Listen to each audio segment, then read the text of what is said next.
आकाशवाणी भोपाल से प्रस्तुत हैं प्रादेशिक समाचार।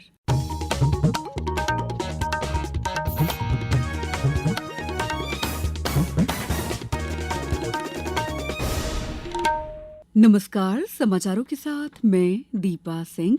सबसे पहले मुख्य समाचार। पाकिस्तान को हराकर भारत ने जीता एशिया कप टी20 क्रिकेट का खिताब।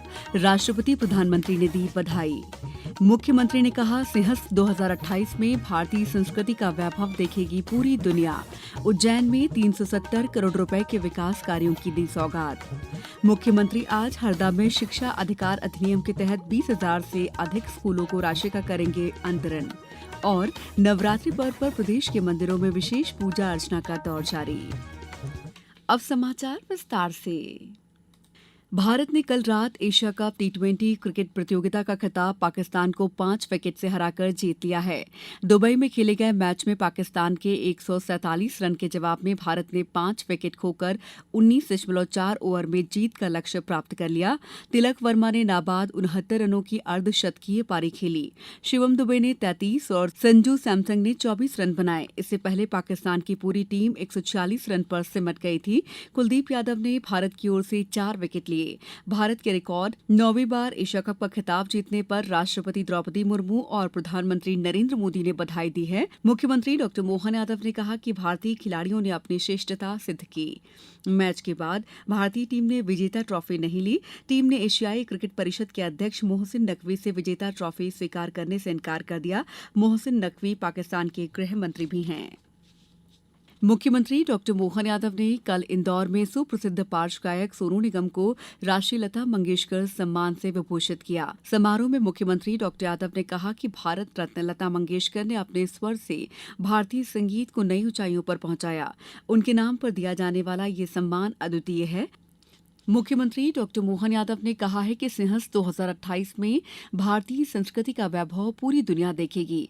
मुख्यमंत्री कल उज्जैन में नवीन कलेक्टर कार्यालय भवन के भूमि पूजन के कार्यक्रम में बोल रहे थे। उन्होंने बताया कि उज्जैन को लगभग 370 करोड़ लागत के 11 विकास कार्यों की सौगात मिली है। डॉ यादव ने कहा कि शिप्रा नदी पर लगभग 30 किलोमीटर लंबे नवीन घाटों का निर्माण किया जा रहा है। साथ ही पुराने घाटों का उन्नयन कर 5 करोड़ श्रद्धालुओं के स्नान की व्यवस्था की जा रही है। उन्होंने इस बार सोयाबीन खरीदी के लिए भावांतर योजना में किसानों से 10 अक्टूबर से 25 अक्टूबर तक पंजीयन कराने की अपील की। अभी पिछले साल 4800 सोयाबीन थी, इस बार 500 का और इजाफा करते हुए एमएसपी में अब 5,328 रुपए कुंटल हुई। किसान भाइयों, आप अपनी फसल केवल भावांतरण की आप अपना पंजीयन करा लेना और जब फिर 1 नवंबर से आप फसल बेचने जाओ, आपकी फसल 5,000 की बिके, 4600 की बिके, 4500 की बिके, जो पैसा घटेगा सरकार आपको घर बैठे पहुंचाएगी। ये हमारी योजना। आकाशवाणी समाचार की विशेष श्रृंखला सेवा पर्व में आज हम बता रहे हैं कि कैसे नरेंद्र मोदी सरकार ने प्रधानमंत्री किसान सम्मान निधि के माध्यम से देश के किसानों को सशक्त बनाया है। पेश है एक रिपोर्ट। भारत सदियों से खेती किसानी का देश रहा है। आज भी देश की बड़ी आबादी खेती किसानी पर ही निर्भर है।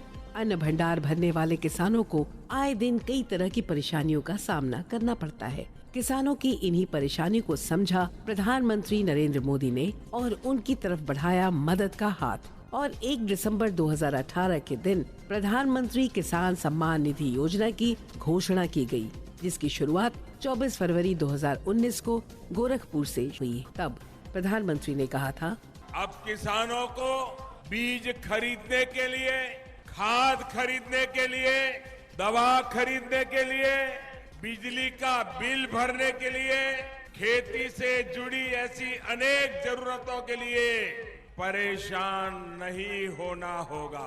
केंद्र सरकार हर साल जो 6,000 रुपये सीधे आपके बैंक खाते में ट्रांसफर करेगी। प्रधानमंत्री किसान सम्मान निधि योजना अब तक की सबसे बड़ी लोक कल्याणकारी योजना है। इस योजना के तहत किसानों को हर 4 महीने बाद 2,000 रुपए की रकम दी जा रही है, जिसे सीधे उनके खाते में ट्रांसफर किया जाता है। इस योजना के हर लाभार्थी को पूरी की पूरी रकम मिल जाती है। सालाना 6,000 रुपए की इस मदद से किसानों को खेती किसानी के काम में बहुत सहूलियतें हुई हैं। योजना से किसानों की जिंदगी में आए बदलाव को लेकर राष्ट्रीय कृषि आर्थिक नीति एवं अनुसंधान संस्थान के वैज्ञानिक डॉक्टर खेमचंद का कहना है 90% किसान अभी छोटे और सीमांत किसान हैं, तो निश्चित रूप से जो छोटी छोटी कैश की रिक्वायरमेंट है, को बीज लाना है, छोटा खाद लाना है, दवाई लानी है, उनकी जरूरतें पूरी हो जाती है और किसी के पास उनको उधार लेने की जरूरत नहीं है। किसान सम्मान निधि योजना के तहत अब तक 21 किश्तों में 3,90,000 करोड़ से ज्यादा की रकम सीधे किसानों के खातों में ट्रांसफर की जा चुकी है, जिससे किसानों की जिंदगी आसान हुई है। हम काश्तकारों को बहुत बढ़िया फायदा मिल रहा है। जैसे समय पर हम दवाई लाएंगे, समय के ऊपर हम निराई गुड़ाई का जो पैसा खर्च होगा वो मिलेगा हमको, और जो भी फर्टिलाइजर लाएंगे उससे हमारे को बहुत बेनिफिट मिलेगा। और माननीय प्रधानमंत्री जी ने जो ये हमारे को सम्मान के रूप में दिया है उसके लिए हम उनको बहुत बहुत धन्यवाद देना चाहेंगे। किसान सम्मान निधि वही बादल है जो अन्नदाताओं की जिंदगी में नई फुहार बनकर आया है और जिसकी वजह से देश का अन्नदाता माटी से फल स्वरूपी सोना लगातार उगा रहा है। मुख्यमंत्री डॉक्टर मोहन यादव आज हरदा जिले की खिरकिया में शिक्षा का अधिकार अधिनियम के अंतर्गत 20,652 अशासकीय विद्यालयों को 489 करोड़ रुपए की राशि अंतरित करेंगे। प्रदेश में निःशुल्क अध्ययनरत बच्चों की वर्ष 2023-24 की 8,45,000 बच्चों की फीस की प्रतिपूर्ति होगी। साथ ही मुख्यमंत्री विकास कार्यों का भूमि पूजन, लोकार्पण और जन कल्याणकारी योजनाओं में हितग्राहियों को हितलाभ का वितरण भी करेंगे। प्राकृतिक खेती को लेकर प्रदेश में गांव-गांव तक प्रशिक्षण के कार्यक्रम आयोजित किए जा रहे हैं। पिछले दिनों शिवपुरी में कृषि सखियों को प्राकृतिक खेती का संदेश देने के लिए मास्टर ट्रेनर के रूप में प्रशिक्षण दिया गया। और जानकारी हमारे शिवपुरी संवाददाता से। शिवपुरी जिले में कृषि सखियां बनाकर सरकार अब प्राकृतिक खेती को बढ़ावा दे रही है। शिवपुरी में कृषि विज्ञान केंद्र के माध्यम से यह पहल की जा रही है। इसके लिए पिछले दिनों कृषि विज्ञान केंद्र पर 50 कृषि सखियों को भारत सरकार के राष्ट्रीय प्राकृतिक खेती मिशन, आत्मा परियोजना एवं कृषि विज्ञान केंद्र के समन्वय से यह प्रशिक्षण दिया गया। प्रशिक्षण लेने वाली नरवर विकास खंड के ग्राम करई की कृषि सखी राम सखी रावत ने बताया कि प्राकृतिक खेती एक रासायनिक मुक्त खेती है, जो इसके घटक जीवामृत, घनामृत और बीजामृत आदि है। इसके बारे में भी सर ने प्रयोग करके हमको दिखाया और हमने भी इसका प्रयोग किया। कृषि विज्ञान केंद्र के वरिष्ठ वैज्ञानिक डॉक्टर M.K. भार्गव ने बताया कि कृषि सखियां चयनित क्लस्टर के गाँव में प्राकृतिक खेती की शुरुआत पोषण वाटिका के रूप में करेंगी। 50 कृषि सखियों को जिले की इस आशय से प्रशिक्षण दिया गया कि ये क्लस्टर में गांव में जाके एक मास्टर ट्रेनर के रूप में काम करेंगी और प्राकृतिक खेती, जैविक खेती इनको प्रोत्साहित करेंगी और इनको प्रशिक्षण के साथ साथ इनकी जिज्ञासाओं का भी समाधान किया गया। प्रशिक्षण लेने वाली कुछ सखियां अपने क्षेत्र में खेत चयनित कर आगामी रबी मौसम से प्राकृतिक खेती शुरू करेंगी।